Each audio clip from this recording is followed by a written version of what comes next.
और इस ग्राम सभा के भाई आप आके उनको माला पहना के सम्मान करें। आता हूँ कि मुन्ना कुमार जी इस ग्राम सभा के नौजवान साथी हैं, तो प्रोफेसर साहब को माला पहना कर सम्मानित करें। नहीं, हमारे भाई हैं, अरे नहीं, आप हमारे भाई हैं, दोस्त हैं। हमारे गांव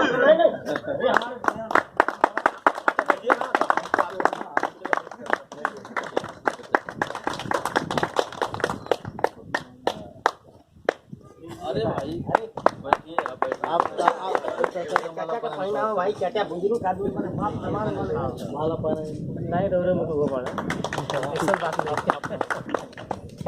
शैलेश भाई का माला पहना कर स्वागत उनका करें।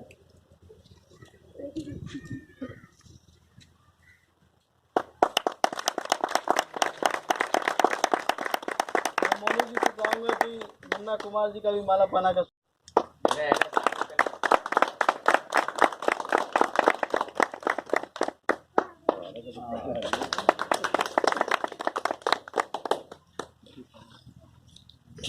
साथियों बहुत खुशी हुई।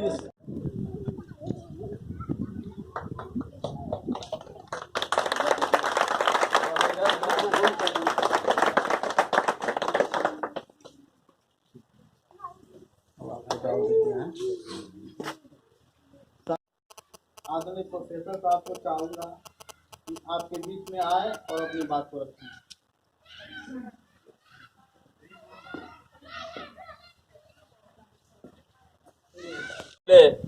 मैं सर्वप्रथम अपने महापुरुष तथागत भगवान बुद्ध के चरणों में श्रद्धा सुमन अर्पित करते हुए तथा भारत रत्न बाबा साहब अम्बेडकर को नमन करते हुए मैं अपनी बात आपके बीच में प्रारंभ करना चाहता हूं। साथियों,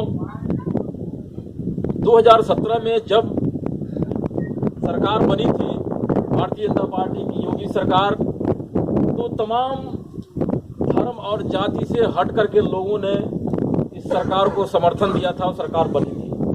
तो तमाम लोगों को ये उम्मीद रही होगी कि ये भारतीय जनता पार्टी की सरकार हमारी जो मूलभूत समस्याएं हैं उसको हल करेगी, किंतु ये सरकार अपने अलग एजेंडे पर लगातार काम करती रही और आम जनमानस के लिए जो मूलभूत आवश्यकताएं हैं, जो जरूरतें हैं, उसको दरकिनार कर दिया।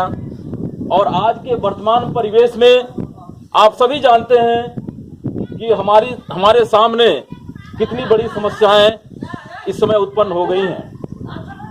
आप बेरोजगारी की समस्या ले लीजिए, महंगाई की समस्या ले लीजिए, चाहे भ्रष्टाचार हो, सरकार हर मोर्चे पर यह फेल साबित हुई है।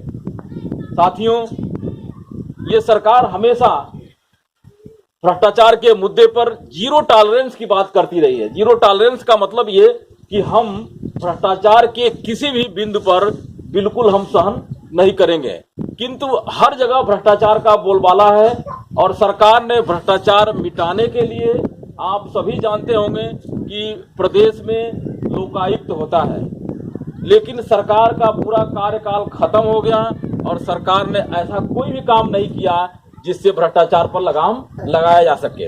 लगातार बेतहाशा बढ़ती महंगाई को सरकार ने बिल्कुल नियंत्रण में नहीं किया और आपके सामने ये महंगाई एक भस्मासुर की तरह मुंह बाए खड़ी है। आप सभी जान रहे हैं, देख रहे हैं कि जो हमारी आवश्यकता की चीजें थी, अर्थात मान लिया है कि हमने जो है क्या किया है कि हमने 18 करोड़ लोगों को जो है राशन बांटा है। तो इसका अर्थात ये हुआ कि 24 करोड़ की आबादी में 18 करोड़ इस प्रदेश में गरीब है। आपको 5 साल सरकार चलाते हुए हो गया, लेकिन आप इस प्रदेश में क्या हुआ, गरीबी लगातार बढ़ी है। इसका आशय तो यही हुआ ना कि आपने कहा कि हमने 18 करोड़ लोगों को राशन बांटा। 5 साल तक, 4.5 साल तक आपको प्रदेश की गरीब और बदहाल जनता की कोई चिंता नहीं। आपने राशन बांटने का काम कैसे किया सबको पता है, लेकिन आज आपको अचानक जब चुनाव नजदीक आया है, सर पे आया है और आप दूसरे प्रदेशों में जब उपचुनाव में आपको झटका लगा है, दूसरे प्रदेश की जनता ने आपको जब चेताया है, तो आपने जल्दी जल्दी तमाम ईंधन का जो है आपने मूल्य घटाया है। लेकिन साथियों, यह केवल एक छलवा है, यह एक दिखावा है। यह सरकार पूरी के पूरी झूठ की बुनियाद पर टिकी हुई है। सरकार का कार्यक्रम यहाँ पर रखा गया था, क्या इस कार्यक्रम का उद्देश्य रहा? देखिए, मेरा नाम, मैं प्रोफेसर एच डी भारती हूँ। मैं समाजवादी पार्टी से एक सलेमपुर विधानसभा से मैं दावेदार हूँ। अपने इस 2022 में होने वाले आसन्न विधानसभा चुनाव के मद्देनज़र मैं जनता के बीच जा रहा हूँ। लगातार मैं जनसंपर्क कर रहा हूँ और इस जनसंपर्क के दौरान बीच बीच में जहाँ जनता का अपार हमें स्नेह और प्यार मिल रहा है, वहाँ हम चौपाल के माध्यम से समाजवादी पार्टी की नीतियों का और सरकार की, पिछली सरकार की, समाजवादी पार्टी की सरकार की किए गए कार्यों का मैं लोगों के बीच मैं उसको बता रहा हूं और लोगों को जागरूक कर रहा हूं कि इस सरकार को हटाने के लिए आप समाजवादी पार्टी का समर्थन करिए।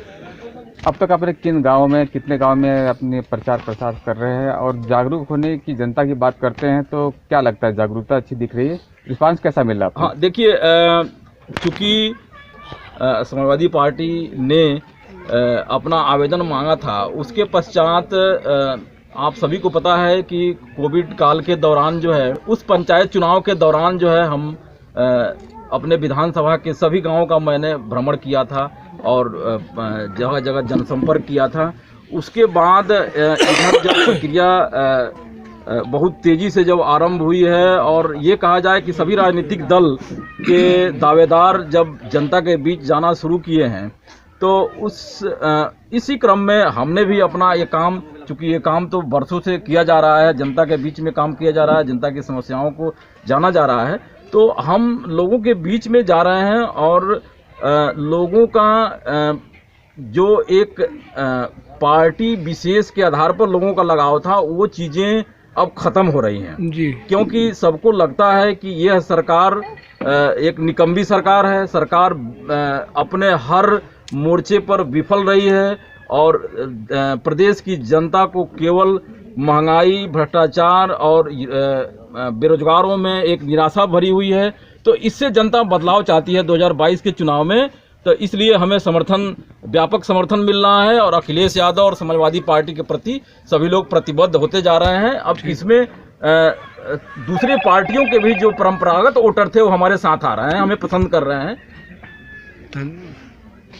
कुछ सवाल नहीं? ठीक जाती है अक्सर की बात की, अभी तो पूरी कोशिश की जा रही है, भाजपा भी अपने दांव पेच लगाने में पूरी कसर छोड़ेगी नहीं। क्या लगता है कहीं कुछ ऐसे दांव पेच अलग